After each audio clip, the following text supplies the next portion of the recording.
নিজের চোখে দেখা। কিছুদিন আগে একটা জানাজা পড়িয়েছে, খোদার কসম করে বলছে 6:30 ইন্তেকাল করেছে। হসপিটালের বিল দেনেওয়ালা নাই, 4 সন্তান।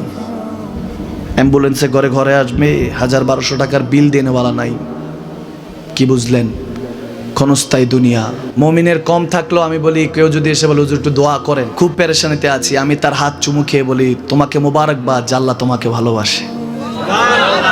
পেরেশানি তো মালিক দেয়, এই জন্য এটা রহমত মুমিনের জন্য। পেরেশানি দেয় যখন ফেরেশতারা বলে আল্লাহ চাইতেছে চাইতেছে, টাকা পয়সা চাইতেছে, বলে এটা কি? বলে ফাসেক, দে বিদায় কর, বিদায় কর।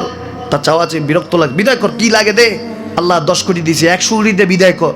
মুমিন যখন চাইতে থাকে আল্লাহ আমাকে কিছু লাগবে, যখন একটু করে চায় আমার মাটাকে সুস্থ করে দাও, বাবাটাকে আল্লাহ আমার স্ত্রীকে, আমার আমাকে একটু তৌফিক দাও, চাইতে থাকে মুমিন। আল্লাহ বলে যখন ফেরেশতারা দেখে মুমিন চাচ্ছে, দেরি করতে পারে না, তাড়াতাড়ি খাজানা নিয়ে দিতে নেবে, আল্লাহ বলে রাখোস না, এত তাড়াহুড়া কিসে?